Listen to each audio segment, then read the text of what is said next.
माजी में एहतसाब सियासी मकासद के लिए इस्तेमाल होता रहा है। इसकी कई मिसालें मौजूद हैं, कई अदालती फैसले मौजूद हैं, मगर अब ब्रॉडशीट के मामले में तफसीलात सामने आ रही हैं। वो मुल्क में एहतसाब के नाम पर पॉलिटिकल इंजीनियरिंग की बड़ी मिसाल बनकर सामने आई हैं। कैसे एहतसाब के नाम पर इंतकाम शुरू किया गया, सियासी वाबस्तगियां तब्दील कराई गई और फिर सियासी तौर पर खामोशी इख्तियार कर ली गई और एनआरओज देने की बातें आई। हुकूमत ने ऐलान किया था कि वो ब्रॉडशीट का फैसला पब्लिक करने की कोशिश करेगी और आज हुकूमत ने यह फैसला जारी कर दिया है। जो बात की गई थी हुकूमत ने आज पूरी की है। इन फैसलों पर बात करेंगे, मगर पहले आपको बता दें कि पाकिस्तान में एक और पेशरफ्त हुई है। हुकूमत ने ब्रॉडशीट के मामले पर तहकीकात का फैसला किया है और वजीर इत्तलात शिबली फराज की सरबराही में एक कमेटी बना दी है। वजीर आज़म इमरान खान ने ब्रॉडशीट के मामले पर 3 रुकनी काबीना कमेटी तश्कील दे दी है, जिसके कन्वीनर शिबली फराज होंगे, जबकि शेरी मजारी और फवाद चौधरी इसके रुकन होंगे। ये कमेटी काबीना को 48 घंटों में ब्रॉडशीट के मामले पर सिफारिशात पेश करेगी और इस मामले में फ़ायदा देने वाले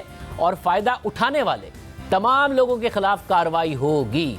सन 2000 में शुरू होने वाला मामला आज पाकिस्तान में सबसे अहम मौजू बन गया है। ब्रॉडशीट का मामला सन 2000 में शुरू हुआ जब परवेज मुशर्रफ ने इक़्तिदार संभालने के बाद एहतसाब का नारा लगाया, नैब का कानून बनाया और नैब ने बैरून मुल्क पाकिस्तानियों के असासों का सुराग लगाने के लिए 20 जून 2000 को ब्रॉडशीट कंपनी से मुआहदा किया। हैरानकुन तौर पर यह कंपनी मुआहदे से कुछ दिन पहले ही यानी 28 मई 2000 को कायम हुई थी और इसमें पनामा की 2 ऑफशोर कंपनियों की शेयर होल्डिंग भी थी। साथ ही कंपनी के साथ जो मुआहदा किया गया उसमें भी मुतनाज़े शिकें डाली गई। मुआहदे की शिक नंबर 4 के मुताबिक नैब और ब्रॉडशीट में यह तय पाया कि ब्रॉडशीट की कोशिश या फिर नैब की किसी भी कोशिश के नतीजे में जो भी रिकवरी होगी उसमें ब्रॉडशीट को 20% हिस्सा मिलेगा। यानी पैसों की रिकवरी में ब्रॉडशीट का किरदार हो या ना हो, लेकिन 200 अफराद की लिस्ट में मौजूद जिन लोगों से भी बैरून मुल्क या अंदरूनी मुल्क रिकवरी हो, ब्रॉडशीट को उस रिकवरी में 20% हिस्सा मिलेगा। 2003 के आखिरी तक नैब और ब्रॉडशीट में मुआहदा रहा, मगर फिर नैब ने ब्रॉडशीट से मुआहदा ख़त्म कर दिया। ब्रॉडशीट ने दावा कर दिया कि नैब की अपनी कारकर्दगी बुरी थी और उसने यकतरफा तौर पर मुआहदा मंसूख कर दिया, जिसकी वजह से कंपनी का नुकसान हुआ। फिर ब्रॉडशीट ने नैब पर मुआहदे की खिलाफ वर्जी का इल्ज़ाम लगाया और कहा कि नैब की अपनी कारकर्दगी ठीक नहीं थी। दोनों इदारों के दरमियान 5 साल तक ये तनाज़ा चलता रहा, मगर 2008 में एक दिलचस्प पेशरफ सामने आई और मई 2008 में नैब ने ब्रॉडशीट के साबिक सरबराह मिस्टर जेम्स के दरमियान मुआहदा कर लिया और नैब ने $1.5 मिलियन यानी $15 लाख की अदायगी की और नैब की तरफ से ये रकम मिस्टर जेम्स के पर्सनल अकाउंट में मुंतकिल कर दी गई। मगर बाद में पता चला कि मिस्टर जेम्स का ये हक ही नहीं था कि वह ब्रॉडशीट की तरफ से ये रकम वसूल कर सके। ब्रॉडशीट कंपनी ये मामला लंदन की अदालत में ले गई, जहां से ब्रॉडशीट के हक में फैसला आया और नैब को मुआहदे की खिलाफ वर्जी का जिम्मेदार करार दिया गया। साथ ही अदालत ने फैसला दिया कि जिस शख्स को नैब ने $15 लाख की अदायगी की उसका ब्रॉडशीट से कोई ताल्लुक नहीं है। अदालत ने अपने फैसले में लिखा कि ब्रॉडशीट ने 100 से ज़ायद टारगेट्स में से 10 से 15 अफराद के खिलाफ तहकीकात की, मगर 2002 में ब्रॉडशीट और नैब में 2 तनाज़े उठ खड़े हुए। ब्रॉडशीट ने इल्ज़ाम लगाया कि वो जिन केसेस की तहकीकात कर रहा है नैब उसमें ताउन नहीं कर रहा है और नैब ने ब्रॉडशीट पर इल्ज़ाम लगाया कि वो मज़ीद तहकीकात नहीं कर रहा। मगर अदालत ने वाज़ेह किया कि नैब को सब पता था, सारी चीज़ें उसके इल्म में थी, इसके बावजूद उसने ज़रूरी इक़दाम नहीं उठाए और फैसला ब्रॉडशीट के हक में दे दिया। लेकिन मसला ये उठा कि ब्रॉडशीट को अदायगी कैसे की जाएगी, किन किन असासों से उसे 20% का हिस्सा दिया जाएगा। इस हवाले से सर एंथनी एमिस की अदालत ने 2018 में फैसला जारी किया जो ब्रॉडशीट के हक में था। फिर आर्बिट्रेशन हुई कि कितने पैसे पाकिस्तान को अदा करने हैं और फैसले के मुताबिक जब 1999 में नैब का क़याम हुआ था तो तब से नवाज शरीफ और उनके ख़ानदान के हवाले से मुख्तलिफ दावे और मुमकिन रिकवरीज की बातें हो रही थीं और जब सन 2000 में नैब का ब्रॉडशीट से मुआहदा हुआ तो उस वक्त नवाज शरीफ और उनके ख़ानदान को टारगेट्स के तौर पर रजिस्टर किया गया। फैसले के मुताबिक सन 2000 में मुख्तलिफ अदालती कार्रवाई और एक खुफिया मुआहदे के तहत नवाज शरीफ और उनके ख़ानदान ने एक बहुत बड़ी रकम अदा की, जिससे उन्हें जिलावतनी के लिए सऊदी अरब जाने की इजाज़त मिली। नवाज शरीफ और उनका ख़ानदान 2006 तक सऊदी अरब में रहा। फैसले के मुताबिक वो रकम जो अदा की गई थी उसे दोबारा वापस किया गया और ब्रॉडशीट के मौजूदा दावे में उस रकम को रिकवरीज के तौर पर नहीं लिया जा सकता। और इस हवाले से भी अब तक कोई सबूत नहीं है कि नैब ने अब तक नवाज शरीफ से कोई रिकवरी की है या नहीं, फैसले के मुताबिक।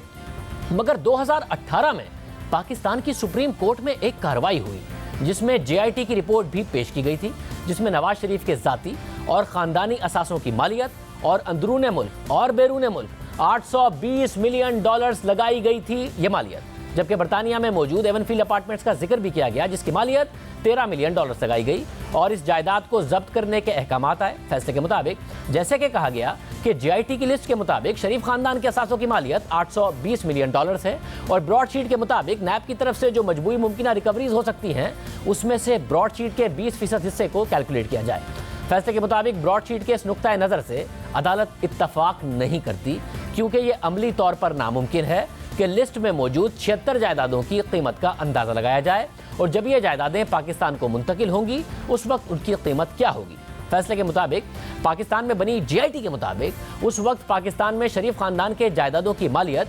$622 मिलियन है, सऊदी अरब में $95 मिलियन है, मुत्तहिदा अरब अमारात में $30 मिलियन है और बर्तानिया में एवनफील्ड अपार्टमेंट्स को निकालकर जायदादों की मालियत $114 मिलियन है। जबकि नैब और हुकूमत पाकिस्तानी मौक़िफ़ के मुताबिक इन जायदादों में से जो मुमकिन रिकवरी हो सकती है उसमें पाकिस्तान में मौजूद जायदादों की रिकवरी पर सवालिया निशान है और सऊदी अरब से मुमकिन तौर पर $4.7 मिलियन की रिकवरी हो सकती है। मुत्तहिदा अरब अमारात से 5% यानी $16 लाख की मुमकिन रिकवरी हो सकती है और बर्तानिया से अगर 20% रिकवरी होती है तो तकरीबन $23 मिलियन की मुमकिन रिकवरी हो सकती है। यानी जो बरतानवी अदालत को आर्बिट्रेशन को बताया गया खुद नैब के दावे के मुताबिक वो ये कि नवाज शरीफ की बैरून मुल्क जायदादों से $29 मिलियन की रिकवरी मुमकिन है, जिनका GIT ने एवनफील्ड अपार्टमेंट से हटकर तकरीबन $250 मिलियन की मालियत का अंदाज़ा लगाया था। फैसले के मुताबिक ये अंदाजे बहुत कम हैं और ये बात भी वाज़ेह है कि कब के क्या ये असासे अब भी मौजूद हैं ये वाज़ेह नहीं है और क्या करप्शन के खिलाफ कवानीन के तहत उन्हें रिकवर किया जा सकता है ये भी वाज़ेह नहीं है। दूसरी मुश्किल ये है फैसले के मुताबिक कि अंदाजे लगाने में डबल काउंटिंग भी देखी गई है। फैसले के मुताबिक पाकिस्तान के वकला और ब्रॉडशीट के वकला को 2 अक्टूबर 2018 में तलब किया गया इस बात का जायजा लेने के लिए कि पाकिस्तान में जो हालिया मामला सामने आए हैं क्या मुस्तकबिल में शरीफ खानदान और पाकिस्तान के वकला के दरमियान एक सेटलमेंट फिगर पर कोई इत्तफाक हो सकता है या नहीं। ब्रॉडशीट ने सवाल का जवाब दिया कि वो पाकिस्तान में होने वाले हालिया मामलात पर तबसरा करने से आ रही है, जबकि पाकिस्तानी वकला का कहना था कि ऐसी किसी मुमकिन सेटलमेंट की बात गैर मुतल्लिका है, क्योंकि ना ही ब्रॉडशीट मुआहदे की शिक नंबर 4 के तहत कोई दावा कर सकती है और ना ही किसी भी पार्टी ने ऐसे कोई शवाहिद दिए हैं कि नवाज शरीफ के साथ पाकिस्तान में किसी सेटलमेंट फिगर पर इत्तफाक होगा या हो सकता है। पाकिस्तानी वकला का मजीद कहना था कि नैब के पास अब इस केस में वॉलंटरी रिटर्न्स का इख्तियार नहीं है और ना ही दोनों पार्टीज ऐसी किसी सेटलमेंट की तरफ बढ़ने का इरादा रखती हैं। फैसले के मुताबिक पाकिस्तानी वकला का कहना है कि ब्रॉडशीट के साथ मुआहदे की शिक नंबर 18 की ज़ेली शिक 5 शरीफ खानदान पर लागू नहीं होती, क्योंकि जब दिसंबर 2003 में मुआहदा मनसूख हुआ तो उस वक्त ब्रॉडशीट की तरफ से